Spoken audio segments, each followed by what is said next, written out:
नया दिन नई खबर में आप सभी दर्शकों का हार्दिक स्वागत है। मैं हूं आपके साथ श्वेता शर्मा और चलिए बुलेटिन की शुरुआत करेंगे सबसे दुखद खबर के साथ। नमस्कार, मैं हूं आपके साथ अपूर्वा सिंह। तो रायपुर से इस वक्त की सबसे दुखद खबर आपको बता रहे हैं, जहां पूर्व सीएम भूपेश बघेल के पिता नंद कुमार बघेल का निधन। लंबे समय से बीमार थे नंद कुमार बघेल। पाटन सदन में अंतिम दर्शन के लिए रखा गया है पार्थिव शरीर। 2 दिन बाद होगा अंतिम संस्कार। दोपहर 1:40 पर दिल्ली से रायपुर लौटेंगे भूपेश बघेल। अमेरिका के टेक्सास में रहती हैं नंद कुमार बघेल की पुत्री। अमेरिका से पुत्री के भारत आने के बाद ही अंतिम संस्कार होगा। समाजवादी चिंतक रहे हैं नंद कुमार बघेल और कई नेताओं ने निधन पर शोक जताया है। दुखद खबर आपको बता दें, जहां पूर्व सीएम भूपेश बघेल के पिता का निधन हो गया। 2 दिन बाद अंतिम संस्कार उनका होगा। लंबे समय से वो बीमार चल रहे थे। हालांकि उनकी पुत्री विदेश में रहती हैं और इस वजह से उनके आने का इंतजार किया जाएगा। गहरा शोक जताया है कई नेताओं ने। आपको बता दें कि काफी लंबे समय से पूर्व सीएम भूपेश बघेल के पिता नंद कुमार बघेल जो है वो बीमार चल रहे थे। 3 महीने से, करीबन 3 महीने से वो अस्पताल में भर्ती थे। तो नहीं रहे पूर्व सीएम के पिता।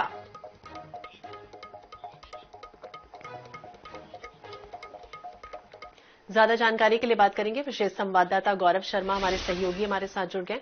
गौरव, क्या जानकारी मिल रही, क्योंकि दुखद खबर की शुरुआत हुई है आज, जिस तरह से पूर्व सीएम के पिता का निधन हुआ।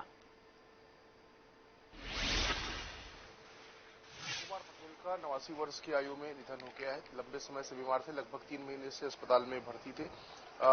समाजवादी चिंतक के रूप में उनकी पूरी छत्तीसगढ़ में पहचान रही। उन्होंने किताब भी लिखी और लोहियावादी विचारधारा से वो इत्तेफाक रखते थे और जीवन भर उन्होंने समाजवादी चिंतन के प्रति प्रतिबद्धता दिखाई। और यही वजह कि कई बार विवादों में भी फंसे और कई बार उन्हें अपने पुत्र के मुख्यमंत्री रहते हुए उनकी सरकार में भी उन्हें जेल यात्रा करनी पड़ी। तो अपने विचारों की वजह से कई बार विवादों में भी घिरते रहे, लेकिन उन्होंने अपनी प्रतिबद्धता नहीं छोड़ी। इस वक्त हम उनके पाटन सदन के निवास के सामने ही है, जहां पर देखा जा सकता है कि अंतिम दर्शन के लिए उनका पार्थिव देह रखा गया। लेकिन जो परिवार के सदस्य हैं, जो करीबी हैं, उन्हें ही भीतर प्रवेश की अनुमति दी गई। फिलहाल कुछ समय बाद निश्चित रूप से जो उनके चाहने वाले हैं, उनके करीबी हैं, वो भी यहां पर प्रवेश कर सकेंगे, अंतिम दर्शन कर सकेंगे।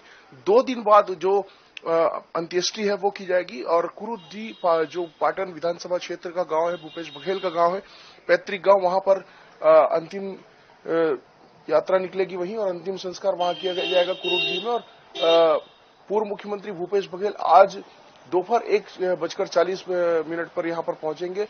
2 दिन बाद उनकी पुत्री जब टेक्सास से लौटेगी तभी यहां पर जो अंतिम क्रिया है वो हो पाएगी। और देखा जा सकता है उनके घर में जो परिवार के सदस्य हैं वो यहाँ पर मिलने के लिए भी पहुंच रहे हैं।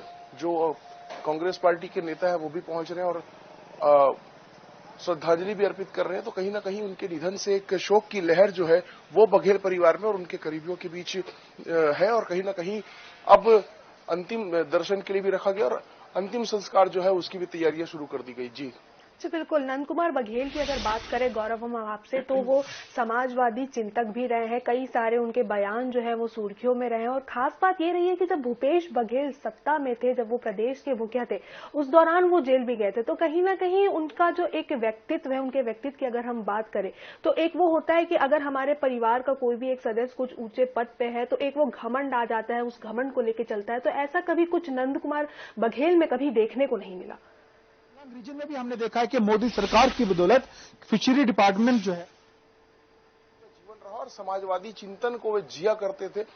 उनका एक वर्ग छत्तीसगढ़ का उनकी तुलना छत्तीसगढ़ के पेरियार से करता है। जिस तरह से पेरियार को माना जाता है साउथ में, उसी तरह से छत्तीसगढ़ में भी उन्हें पेरियार की तरह देखा जाता था, जिनकी अपनी सोच, अपना चिंतन, अपनी विचारधारा थी।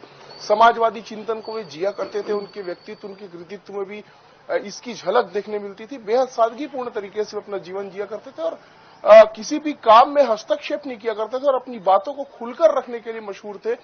जब भी उनसे कोई बात पूछी जाती तो ये इस बात की परवाह कभी नहीं करते कि उनके पुत्र जो है प्रदेश कांग्रेस के अध्यक्ष हैं या मुख्यमंत्री हैं, वे अपनी विचारधारा के अनुसार वे बात कहते थे। और यही वजह है कि कई बार विवादों में भी गिरे और अपने पुत्र के मुख्यमंत्री रहते हुए भी उन्हें जेल की यात्रा करनी पड़ी। हम सभी को याद है कि लगभग 3-4 दिनों तक के उन्हें जेल में रहना पड़ा था, बाद में फिर वो बाहर आए थे। तो कहीं ना कहीं लेकिन उसके बाद भी जो अपने बयानों को लेकर, अपनी सोच, अपने बयानों को लेकर हमेशा सुर्खियों में तो रहे हैं, लेकिन दुखद खबर आपको बता दें, जहां निधन हो गया नंद कुमार बघेल का। शुक्रिया तमाम जानकारी।